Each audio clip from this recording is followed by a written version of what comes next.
السلام علیکم ورحمۃ اللہ تعالی وبرکاتہ۔ امید ہے کہ آپ تمام حضرات بخیر و عافیت ہوں گے۔ اللہ تعالی ہر مسلمان کو خوشحالی عطا فرمائے۔ ایک چھوٹا سا سوال ہمارے اسلام بھائی نے کیا کہ حضرت نظر اتارنے کا طریقہ کیا ہے، اور جو مرچوں سے نظر اتاری جاتی ہے اس کو اتارنا کیسا ہے؟ دیکھیے حضرات، نظر کا لگنا حق ہے۔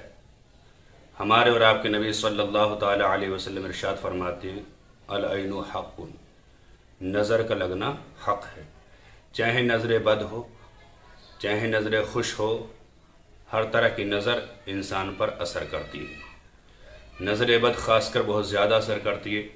ایک حدیث پاک میں حضرت جابر سے مروی ہے، حضور صلی اللہ تعالی علیہ وسلم نے ارشاد فرمایا نظر انسان کو قبر میں اور جانور کو ہانڈی میں پہنچا دیتی ہے۔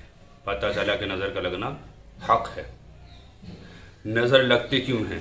نظر اس لیے لگتی ہے کہ ہم کسی خوبصورت چیز کو دیکھنے کے بعد ماشاء اللہ لا قوت الا باللہ نہیں کہتے، صرف اس کی تعریف اور ادھر ادھر کے الفاظ کہتے ہیں، جس سے نظر لگ جاتی ہے۔ ہمیں خوبصورت چیز کو دیکھ کر ماشاء اللہ لا قوت الا باللہ کہہ دینا چاہیے، تو نظر نہیں لگ سکتی۔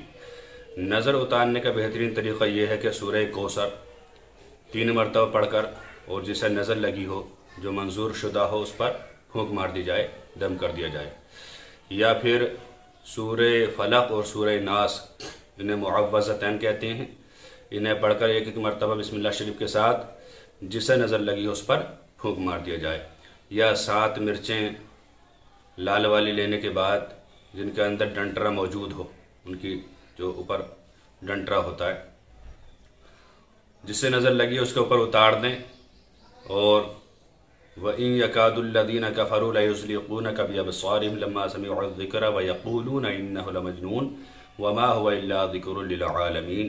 یہ آیت کریمہ مرچیوں پر پڑھ کر اس کے اوپر دم کر کے اور آگ میں ڈال دیں۔ اگر دھسک آئے تو سمجھو کہ نظر نہیں تھی، کوئی اور بات ہے، بیماری ہے۔ اگر دھسک نہ آئے، جس میں کھانسی اڑ جاتی ہے، تو سمجھو کہ نظر ہی تھی، اور وہ بندہ انشاءاللہ ٹھیک ہو جائے گا۔ اور مرچوں سے نظر اتارنا یہ اہل سنت والجماعت کے نزدیک جائز و درست ہے۔